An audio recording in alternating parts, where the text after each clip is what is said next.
নমস্কার। আজকে আমরা ভিএসকে দক্ষিণবঙ্গের স্টুডিওতে এক বিশেষ মহাপুরুষের ব্যাপারে আলোচনা করতে বসেছি, যার জন্মতিথি আগামী 28শে জানুয়ারি আসছে। অনেকেই আমরা ওনার নাম শুনেছি। ওনার নাম হচ্ছে স্বর্গীয় পুলিন বিহারী দাস। ওনার নামের সঙ্গে অনুশীলন সমিতি নাম অঙ্গাঙ্গিভাবে জড়িত। একজন খুব বড় স্বাধীনতা সংগ্রামী ছিলেন।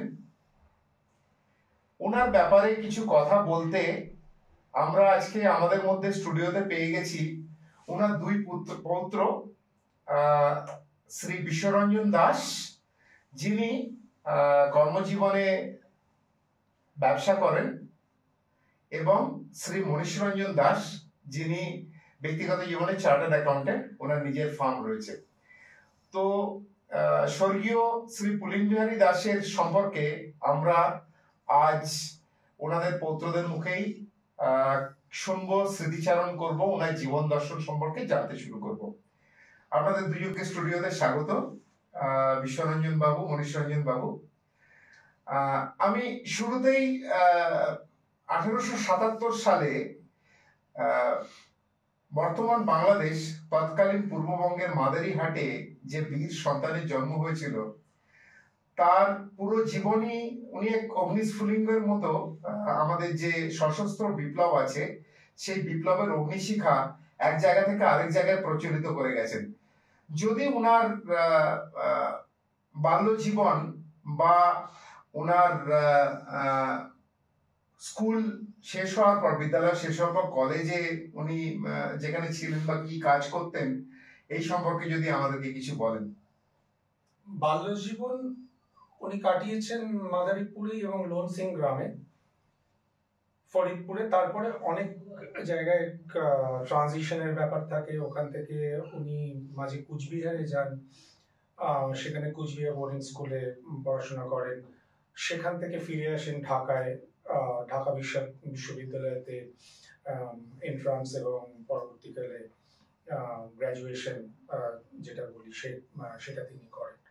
আর সেই সঙ্গে সঙ্গেই উনি বিপ্লব সাধনায় নেমে পড়েন এটা করতে করতে। তো সংক্ষিপ্ত সারে এটাই হলো বিপ্লব শুরু করার আগে পুলিন বাবুর জীবন।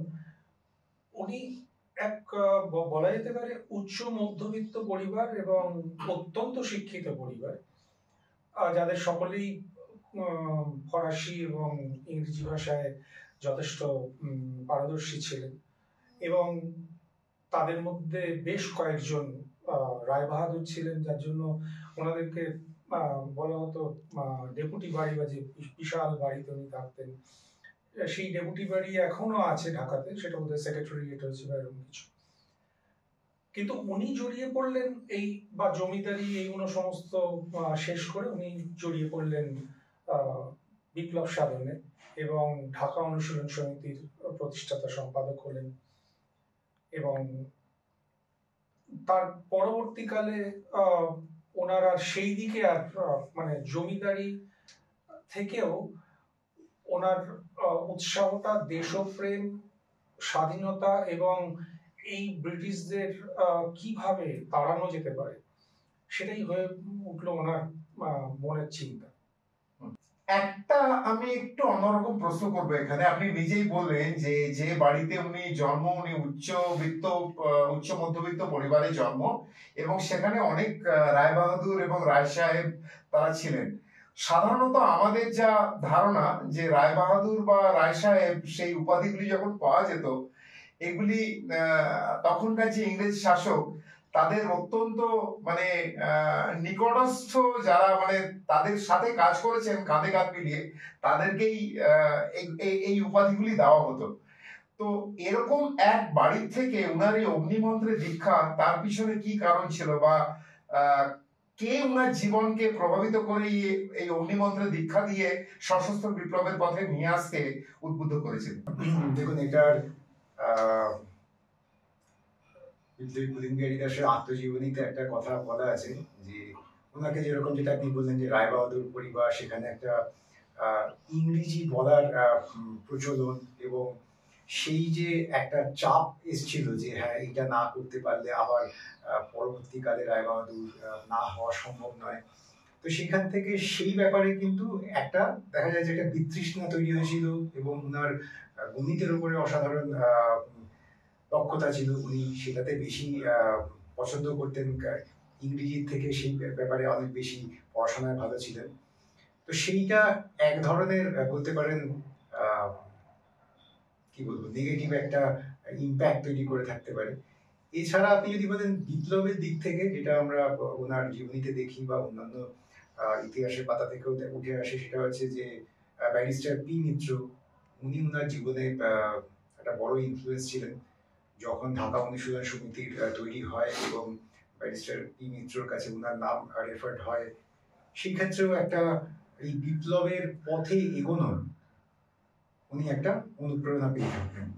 তো এই দুটো যে এক ধরনের বলতে পারেন যে ওই জীবনের, ওই ধরনের জীবন রায়বাহাদুরের জীবন, তার উপরে এক ধরনের পারিবারিক চাপের থেকে যে বিতৃষ্ণা এবং এই দেশকে শৃঙ্খলা মুক্ত করার জন্য যে একটা আবেদন এবং তার যে রাজনৈতিক আবেদন এবং তার নিজস্ব যে মতবাদ, সেগুলো মিলেই উনি এই পথে এগিয়ে আসেন। আচ্ছা, তৎকালীন পূর্ববঙ্গের ফরিদপুরে পড়াশোনা এবং তারপর যথাসম্ভব আমরা যতটুকু জানতে পারি ওনার সম্পর্কে, উনি সম্ভবত কোনো একটি কলেজে ল্যাবরেটরি অ্যাসিস্ট্যান্টের পদে কর্মরত ছিলেন। সেখান থেকে কলকাতায় আসা এবং এই ঢাকা অনুশীলন সমিতির যে অগ্নিশিখা জ্বলতে শুরু করেছিল, সেদিকে এপার বাংলাতে এসেও, তখন তো এপার বাংলা ওপার বাংলা বলে আলাদা কিছু ছিল না, ইউনিফাইড বাংলাই ছিল। মানে পূর্ববঙ্গের যেখানে ভাষা, সেখানকার কালচার, তার সাথে পশ্চিমবঙ্গে রাঢ়বঙ্গ হোক বা উত্তরবঙ্গ হোক, এগুলি হয়তো কিছুটা হলেও অন্যরকম, কিন্তু এই যে অগ্নিশিখাকে উনি ওপার বাংলা থেকে নিয়ে এসে এপার বাংলাতে কলকাতার মধ্যেও যে অগ্নিশিখাকে উনি প্রজ্বলিত করেছিলেন, উনি ওনার সাথে কাজ করবার জন্য কাদের পেয়েছিলেন প্রথম ফেজে, যখন এই কাজ শুরু হচ্ছে, এই অগ্নিমন্ত্রের মানে সশস্ত্র বিপ্লবীদের যে আন্দোলন শুরু হচ্ছে, এই সময় কারা কারা তার সঙ্গে ছিলেন এবং কারা কারা হয়তো আজীবন ওনার সাথে কাজ করে গেছেন? একটু আমি এক্ষেত্রে একটু কারেকশন করি। সেটা হলো যে ঢাকা অনুশীলন সমিতি প্রতিষ্ঠিত হয় 1906 সালে। তার আগে অনুশীলন সমিতি প্রতিষ্ঠিত হয়েছিল কলকাতায়। প্রমথ মিত্র এবং আরো কয়েকজন ছিলেন, চিত্তরঞ্জন দাস, ভগিনী নিবেদিতা, ভূপেন্দ্রনাথ দত্ত, বিবেকানন্দর ভাই, সুরেন হালদার বলে একজন ছিলেন চিত্তরঞ্জন দাসের শালক। তো কলকাতায় 1902 সালে ওইটা প্রতিষ্ঠিত হয়। পরবর্তীকালে 1905 সালে শ্রী অরবিন্দ ওখানে এসে বড়দার থেকে অনুশীলন সমিতিতে যোগদান করে। কিন্তু অনুশীলন সমিতি 1902 থেকে নিয়ে 1905 অব্দি যে কর্মে লিপ্ত ছিল, সেটা হলো মুখ্যত প্রতিবাদ করা, বিপ্লবী লেখা এবং একটা দার্শনিক দৃষ্টিভঙ্গিতে বিপ্লবকে দেখা, এগুলোর মধ্যে পুলিনেরি দাস যখন অনুশীলন সমিতির, ঢাকা অনুশীলন সমিতির প্রতিষ্ঠাতা সম্পাদক হলেন, উনি প্রথম কর্মে লিপ্ত হলেন। আচ্ছা, ব্রিটিশকে তাড়ানোর যে কর্মটা, যেটা করা দরকার, সেটা যে, এবং উনি তার ওনার আত্মজীবনীতে লিখছেন, ওইটা কবিতা, বিপ্লবী লেখা বা অন্যান্য বৈঠক করা, গুপ্ত বৈঠক করা, এগুলোর থেকে না করে এবারে কর্মকাণ্ডে সরাসরি নেমে যাওয়াটা প্রয়োজন। আচ্ছা, এই যে কর্মকাণ্ডতে নেমে যাওয়া প্রয়োজন, উনি তখন শুরু করলেন কি, আমরা পরবর্তীকালে ডক্টর হেডগাওয়ার এবং অন্যান্য আরো অনেকের কথায় প্রসঙ্গে আসব, উনি একটি ছোট্ট গ্রুপ করলেন যেটা 80 জনকে নিয়ে তৈরি হয়েছিল। আচ্ছা, সেই 80 জনকে তিনি কোনো বিপ্লবের কথা বলতেনই না। তিনি 80 জনকে নিয়ে কেবল খেলাধুলো, লাঠি ছোড়া, অমুক তমুক এগুলো খেলাধুলো করাতেন, এবং সেইটা ধীরে ধীরে তিনি যেটা করলেন সেটা হলো যে একটা রণ উন্মাদনা তৈরি করলেন। আচ্ছা, বা রণ উন্মাদনা তৈরি হওয়ার আগে ওটা খেলার মধ্যেই সীমাবদ্ধ ছিল। যখনই রণ উন্মাদনা শুরু হলো, বালকদের মধ্যে, যুবকদের মধ্যে, তরুণদের মধ্যে একটা সাংঘাতিক বিপ্লবের অনুপ্রেরণা, উনি তখন এই দেশপ্রেম, ব্রিটিশদের কি কি দোষ গুণ, কেন এদের তাড়ানো প্রয়োজন, নিজেদের সংস্কৃতিটা কি, ওইটা কেন ফিরিয়ে আনা দরকার, এইটা উনি গুপ্তভাবে প্রচার করতেন তাদের কাছে। এই গুপ্তভাবে যে প্রচার করাটার 3টে স্তর ছিল। প্রথম স্তরটা হলো কেবল লাঠি খেলা শেখা, ওই 80 জনের মধ্যে তারা লাঠি খেলা শিখলো। এই লাঠি খেলা যারা ভালো করে শিখতে পারলো তাদের নিয়ে আসা হলো দ্বিতীয় স্তরে। তাদের শেখানো হলো কর্তব্য পরায়ণা কি হতে পারে, কষ্ট সহিষ্ণুতা কি হতে পারে, কতদূর কষ্ট সহিষ্ণু হতে পারে তারা, এবং এই যে তারা কতটা যুদ্ধ নীতিটা তারা নিতে পারে। উনি একটা কথা বলতেন, যুদ্ধ মুৎসুদ্ধি। যুদ্ধ মুৎসুদ্ধি মানে যুদ্ধ মানে যুদ্ধ, মানে তো আপনার শরীর এবং তার ক্ষমতা। মুদ মানে হলো মন, হর্ষ বা প্রীতি। সুদ মানে বুদ্ধি বা উত্তম বুদ্ধি, যেটা আমাদের বর্তমানে একটু অভাব দেখা যাচ্ছে। এবং ধী মানে হলো বিচার শক্তি। তা এইটার ওপরে দ্বিতীয় স্তর। তৃতীয় স্তর যেটা, সেটা হলো পুরোটাই গুপ্তভাবে, মানে এরা লাঠি খেলা এটাতে পারদর্শী, কর্তব্য পরায়ণতা কি সেটা ওরা জানে, কষ্ট সহিষ্ণু, তারা বিচার শক্তি করতে, উত্তম বিচার শক্তি করতে পারে। যখন এই গ্রুপটা হয়ে যাচ্ছে, সেইটা তিনি তৃতীয় স্তরে নিয়ে এসে তখন তিনি তাদের কি কি কাজ, কোন গুপ্ত কাজ করতে হবে, কোন ব্রিটিশকে ইয়ে করতে হবে, বিপ্লবটা কিরকম ভাবে ছড়িয়ে দিতে হবে, কোন পথে পরিচালনা, তার জন্য তিনি একটা বইও লিখে ফেললেন। সেই বইটার নাম হলো পরিদর্শক, বা আমরা ইংরেজিতে ওটা এডিটোরিয়াল বোর্ড বলতে পারি। এই এডিটোরিয়াল বোর্ডে আপনি যে প্রশ্নটা করছেন, কারা কারা তখনকার দিনে ছিলেন, দুর্ভাগ্যের বিষয় সেই ব্যক্তিদের নাম আমরা আজকে প্রায় বলতে বসেছি। ছিলেন ত্রৈলোক্যনাথ চক্রবর্তী, ছিলেন আশুতোষ দাশগুপ্ত, ছিলেন আশুতোষ কাহালি। এরা প্রত্যেকে নিজে, ত্রৈলোক্যনাথ চক্রবর্তী নিজে বইতে লিখছেন যে আমি পুলিনবাবুর কথায় খুন করেছি, দেশের জন্য খুন করেছি, আমি তাতে বিন্দুমাত্র লজ্জিত নই। সেখানে ছিলেন আরো অনেকে ছিলেন, আমি কথা বলতে বলতে হয়তো সেই নামগুলো, নলিনী কিশোর গুহ, যার এখানে নলিনী সভাঘর আছে, প্রতুল গাঙ্গুলি, এনারা এই ঢাকা অনুশীলন সমিতিতে ছিলেন। এবার যখন অনুশীলন সমিতির সভা হতো, হ্যাঁ, সেই সভাটা, তার আগে আরেকটা জিনিস বলে দিই, যেটার সঙ্গে হয়তো আরো অনেকের সঙ্গে যোগাযোগ, পুলিন বিহারী দাস প্রথম তৈরি করলেন এই 3টে স্তরে, যারা একদম তৃতীয় স্তরে যাবে তাদের নিয়ে একটি গ্রুপ তৈরি হবে। হ্যাঁ, প্রথম যে গ্রুপটা, প্রথম স্তরের গ্রুপ, তার নাম দেওয়া হবে শাখা। আচ্ছা আচ্ছা, যারা প্রথম স্তরে তাদেরকে এত কিছু বোঝানোর দরকার নেই। সেই শাখার থেকে হয়তো পরবর্তীকালে অনেক বড় সংস্থা তারা এই শাখা কথাটি এখন ব্যবহার করে এবং বিভিন্ন জায়গায় প্রচলিত করে। দ্বিতীয় স্তরে ওই শাখার থেকে তৈরি করে সেই দ্বিতীয় স্তর তৈরি হচ্ছে, হ্যাঁ, এবং সেই তৃতীয় স্তরে যারা থাকছে তারা ডিসিশন আর নিচ্ছে না, ডিসিশন অলরেডি ওপর মহল থেকে নেওয়া হয়ে গেছে, তারা গিয়ে এবার অ্যাকশনে নেমে পড়ছে। এবং এই করে পুলিন বিহারী দাস সেই যুগে ব্রিটিশ রিপোর্ট বলছে যে 500 আখড়া বা শাখা তিনি তৈরি করেছিলেন। এগুলি কি সব বেশিরভাগ পূর্ববঙ্গেই সীমাবদ্ধ ছিল? বলছি, এই 500 শাখার মধ্যে প্রায় 50,000 আত্মত্যাগী বিপ্লবী, মানে যাদেরকে আমরা কমিটেড মিলিটারি ওয়ার্ক ফোর্স, হ্যাঁ, সেইটা উনি তৈরি করেছিলেন। এবং সেই যে কমিটেড মিলিটারি ওয়ার্ক ফোর্স, সেই ওয়ার্ক ফোর্সের সম্বন্ধে আমি একটাই বক্তব্য রাখবো, সেটা হলো যে শচীন্দ্রনাথ সান্যাল বিরাট বড় বিপ্লবী ছিলেন অনুশীলন সমিতি, তিনি একটা বই লিখেছেন বন্দি জীবন বলে। সেই বন্দি জীবনের দ্বিতীয় অধ্যায়ে একটা কথা আছে, সেটা হলো যে পুলিনবাবুর নেতৃত্বে বাংলাদেশে যে বিপ্লব ঘটিয়া যায়, তাহার অনুকরণে এবং বাংলাদেশের অনুপ্রেরণায় অনুশীলন সমিতির শাখা গঠিত হইল কাশী, লাহোর, মিরাট, দিল্লিতে। আচ্ছা, ফলে আপনার প্রশ্নের উত্তরটা এখানেই যে কেবল ওটা যে ঢাকাতে ছিল তা নয়, থেকে এই প্রান্তেও এটা ছড়িয়ে পড়লো। আচ্ছা আচ্ছা, এখানে বুঝতে পারছি।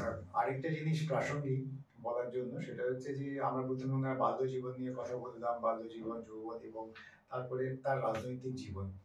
তো এইটার সঙ্গে সঙ্গে কিন্তু যেটা আরেকটা বড় ওনার দিক, সেটা হচ্ছে যে ওনার এই লাঠি খেলা বা এই অস্ত্র চর্চার উপরে ওনার রিসার্চ ওয়ার্ক যেটা, এবং যেটা দাদা একটু আগে বলছিল, আপনি যদি ইতিহাস দেখেন যে যখন প্রথমে কলকাতাতে অনুশীলন সমিতি হয় এবং যাদের যাদের নাম আসে তারা কিন্তু খুব বাগ্মিক ছিলেন, কথা বলতে পারতেন, বৌদ্ধিক বিকাশ তাদের বেশি ছিল। তাদের কিন্তু কোনো ফিজিক্যাল অ্যাক্টিভিটি ছিল না যে যেখানে গিয়ে আমরা একটা অগ্নিযুগের বিপ্লবীদের যেটা আমরা ভাবি যে বিপ্লব আমরা কেড়ে নিয়ে আসবো, সেইটা ছিল না।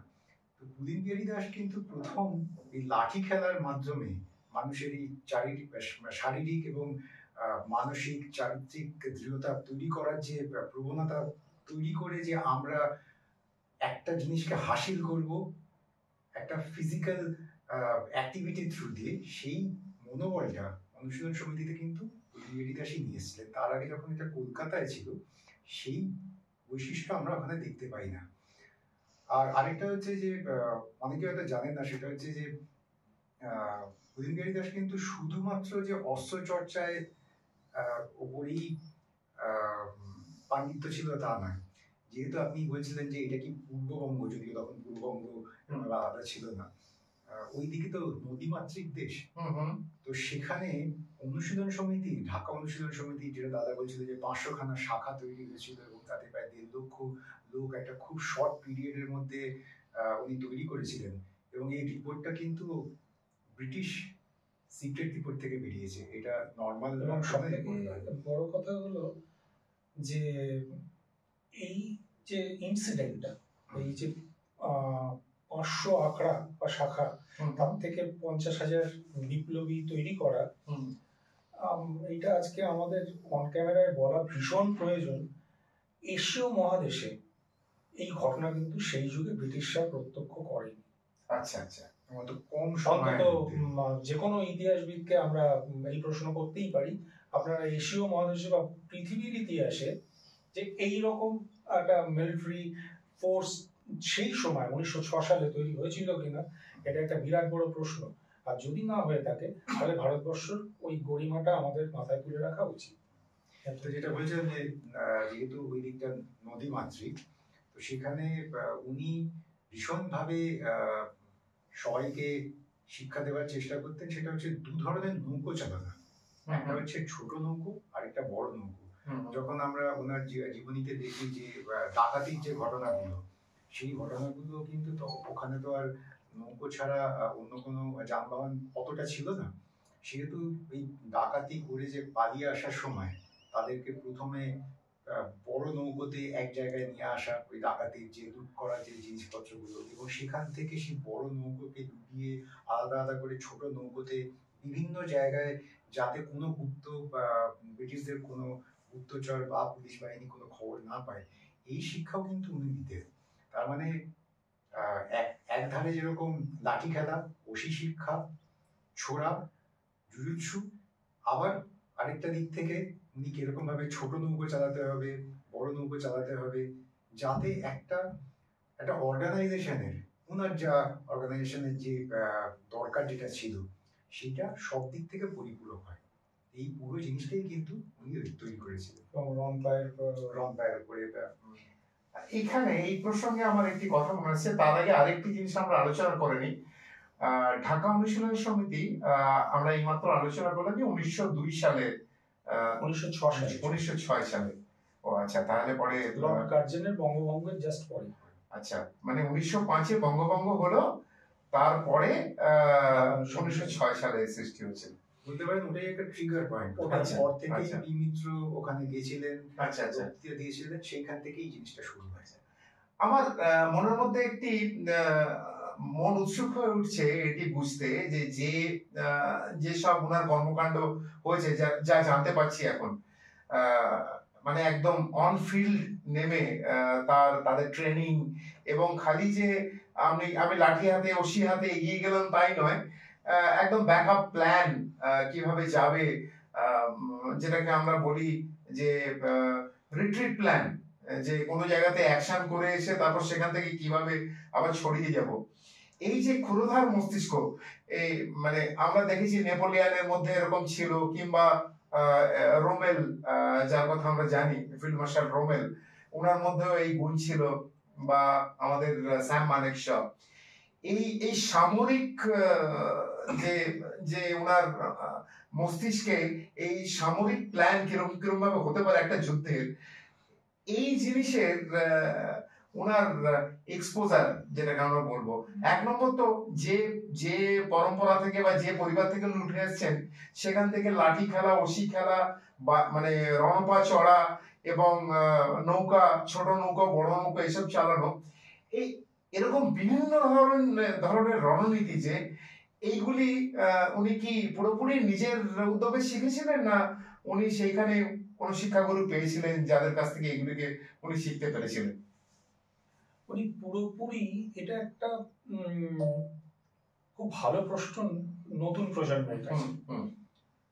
আমরা আত্মনির্ভরতার কথা বলি, স্টেট অফ দ্য আর্ট টেকনোলজির কথা বলি, পুলিন দাস হয়তো সেই জায়গায় সব থেকে বড় উদাহরণ হয়। এক তো পরিবার হলো উচ্চ শিক্ষিত, সকলেই ওই ব্রিটিশদের দেওয়া চাকরি করে বড় বড় পোস্টে চলে গেছে, ইংরেজি ভীষণ ভালোবাসেন। ওনার ভালোবাসার জায়গাটা হলো গণিত এবং সংস্কৃত। আশ্চর্য নয় কি? একদম ভীষণ কন্ট্রাস্ট। এবং উনি তার লিখছেন যে আমার বাবা আমাকে, আমি শেষ পর্যন্ত ওটা আতঙ্কে পরিণত হলো যে ইংরেজি আমি কেন করছি না, এবং বাড়িতে বাবা এসে আমাকে অত্যাচার, আমাকে মারধর, মাও খুব বকাবকি করে। আমার প্রিয় বিষয় হলো সংস্কৃত এবং গণিত। তাতে বাবার আদৌ উৎসাহ নেই, বাবার উৎসাহ হলো আমি ইংরেজিতে খুব ভালো। আশ্চর্য বিষয়, ওই পরিবারে জন্ম। উনি যে বাড়ির ডেসক্রিপশন দিয়েছেন, তাদের সেখানে বিরাট বড় জলাশয়, ডাকঘর, পাঠশালা, ডাক্তারখানা, সমস্ত কিছু আছে।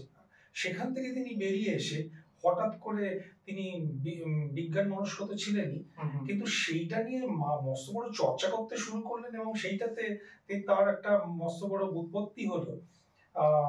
সেটাও একটা নতুন, মানে তারা ইচ্ছে করলে, কেউ যদি চায়, তারা এইভাবে তারা চিন্তা ভাবনা করতেই পারে।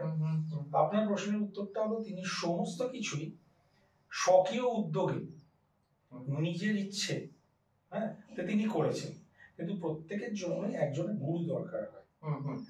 তো লাঠি খেলা উনি একজনের থেকে শিখেছিলেন, কিন্তু ওনার নাম ছিল প্রফেসর মোর্তাজা। তো পরবর্তীকালে ওনার মনে হয়েছে যে ওই প্রফেসর মোর্তাজা ঠিক হিন্দু মুসলিমে একটু বাছাবাছি করতে গেলেন। তিনি শোম্যান ছিলেন, খুব ভালো শোট খেলতে পারতেন, ভালো লাঠি চালাতেন, কিন্তু মুখ্যত তিনি মানে একটু তার প্রিয় ছাত্রদেরকে সেইভাবেই বাঁচতেন। তো উনি আড়ালের, মানে এইটাও আমাদের নতুন প্রজন্মের কাছে শেখার, তিনি যখন ওনাকে শেখাতেন না, তখন ওই জানলার ধারে লুকিয়ে দেখে নিতেন যে উনি কি কি জিনিস শেখাচ্ছেন এক্সট্রা, সেটা আবার খাতায় নোট করে নিয়ে যেতেন অধ্যাবসায়। তো মানে অধ্যাবসায় বলবো না, এটা বলবো যে প্রচন্ড রকম intrinsic intention towards knowing something. অধ্যাবসায় তো সেটা হলো সেটাকে নিয়ে চর্চা করা। উনি চর্চা তো করেছেন, কিন্তু মনে মানে আমাকে শেখাচ্ছে না, ঠিক আছে, অনেকেই যখন শেখাচ্ছে না তখন চলে যাই, ওটা নিয়ে আর শিখবো না, ওটা শিখে ছেড়েছিলেন। 2 নম্বর, নৌকো তিনি নিজের হাতে বানাতেন। আচ্ছা, ওই কাঠ ঠুকে ঠুকে ইয়ে করে ডিঙি নৌকো উনি নিজের হাতে বানাতেন, এবং সেখানেও যারা নৌকো বানায় সেই মাঝিদের থেকে তিনি ওই শিক্ষা গ্রহণ করেছেন।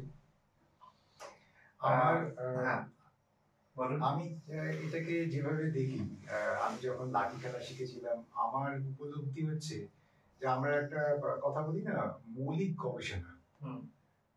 তো আমার মনে হয় বিপ্লবী পুলিন দাস এই যে জিনিসগুলোই করেছেন, সেটা আপনি বলতে পারেন লাঠি খেলা, অসি খেলা, জুজুৎসু, তার উপরে চর্চা, বা উনার, আমরা পরে আবার আলোচনা করব, উনার ম্যানেজমেন্ট থিওরি, বা উনার এই যে একটা, আপনি বলছেন যে সমর নীতি সম্বন্ধে একটা plan A, plan B, plan C এই তৈরি করা, এগুলো প্রত্যেকটাই কিন্তু মৌলিক গবেষণা। আমি একটা উদাহরণ দিচ্ছি যে আমার লাঠি খেলার অভিজ্ঞতা থেকে। আমরা যখন ওনার প্রথম লেখা দেখি, উনি যেটা করছিলেন যে দাদা এটা বলে যে প্রফেসর মুর্তজাকে যখন ওনার মনে হয়েছিল যে যতটা সমরনীতি আছে তার থেকে লম্ফঝম্প বেশি। আচ্ছা আচ্ছা। ওনার মনে হয়েছিল যে এর থেকে আমি যতটা শিখতে পারবো তারপরে আমাকে নিজে তৈরি করতে হবে। মানে গ্যালারি প্লে করতেন প্রফেসর মুর্তজা। হ্যাঁ, বেশি।